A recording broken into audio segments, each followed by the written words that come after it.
everybody. Welcome back. Wednesday night edition of Inside the Headset. We're going to stay over in East Tennessee. Going to just roll right down to Cleveland. Going to talk now to the head coach of the Cleveland Blue Raiders, head coach Chandler Tygard. How you doing tonight, Coach?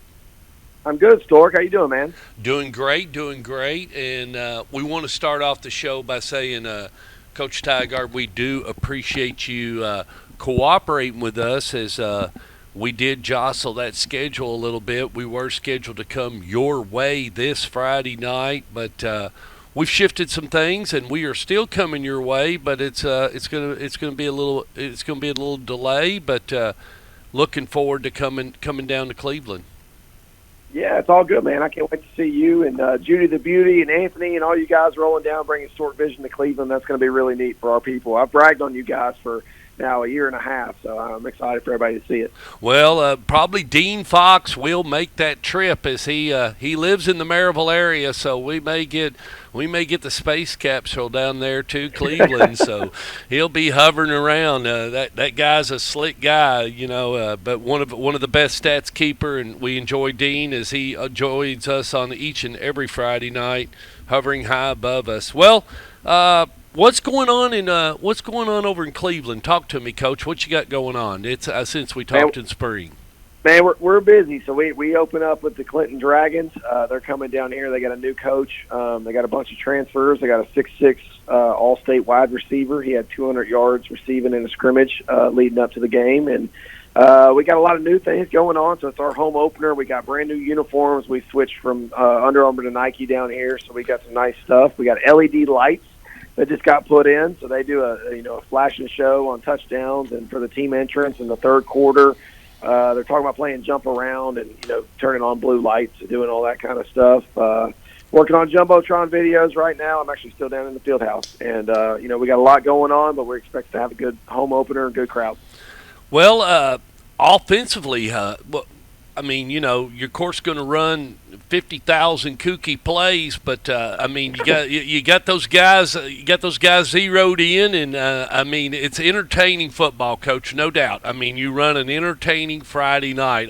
There was no question if you wasn't watching any of your football games that it's not entertaining. But how are they adapting? This is their second year about what all you do on Friday night, and it's just about really, you guys go out there and, you all run a ton of different plays.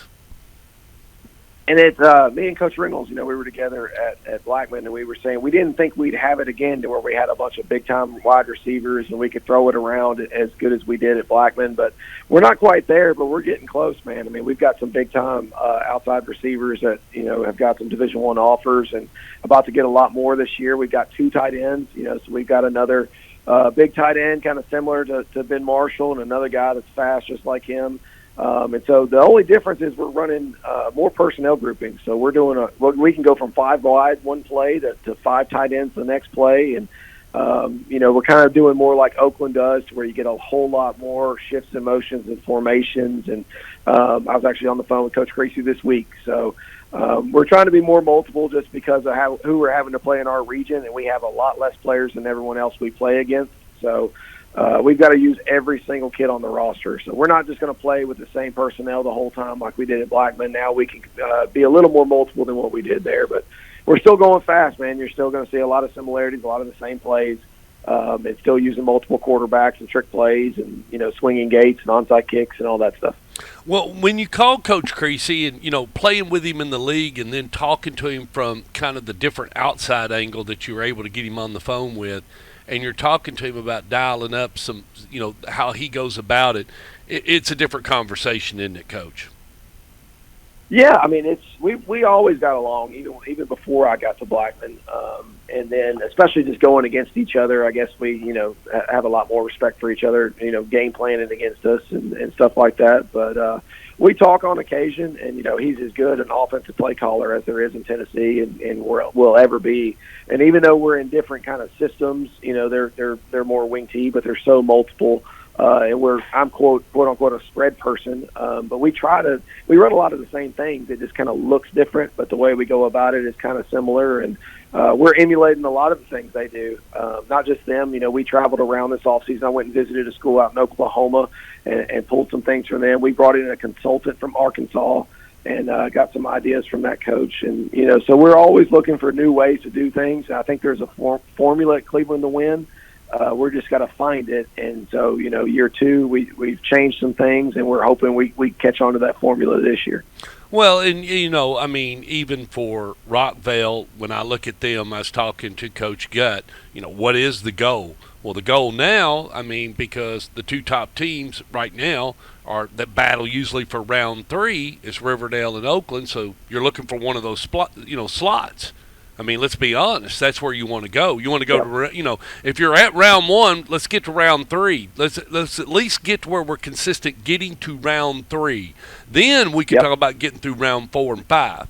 You got to get to where you're hot and you're always going to be at least. We're going to be one of the final ones to get to the final 4. So we know that, and then you can build from there. But it's, you got to get in it, and then from there you got to advance to 2 and 3, and people just don't understand that part. We're still on the ground floor. So we're still trying to, making the playoffs last year was a big deal. We got ranked in the top 10 in the state in 6A for the first time in school history. But we have to win our county first. We have 2 schools in our county, Walker Valley and Bradley Central. We haven't beat Bradley in 9 years. We haven't won a playoff game here in a decade. And so we're starting on the ground floor, and we're trying to do those things. We're trying to host a playoff game for the first time in a very long time, and then, start there. And then now once you're hitting the second round, the third round, you got to get through Maryville at some point. Oh, gosh, yeah. This year. If you can do that, then you're getting to Oakland and Murfreesboro. That's the idea, is to get, I think this year our region would match up where we would come to Murfreesboro, so that would be awesome to return up there. And then, it's just so hard on this side of the state, this side of the bracket, for the Murfreesboro schools, for the Mount Juliet schools, for us. The east side of the bracket's really tough, I think. Oh, definitely, and as well as the West, you definitely don't want to play with Houston, and then you don't want to go through Ravenwood. So in Brentwood. So both sides have their animals for sure. Well, Coach, good luck Friday night. I hope you guys get the win against Clinton, and I hope you stay healthy and everything. We're going to enjoy talking to you. Going to enjoy coming down to Cleveland, and can't thank you enough for being on Inside the Headset. And I can't wait till you guys come down, man. Thanks for calling. I appreciate all y'all do. All righty. See you. Bye. All right. Thanks, Thorpe.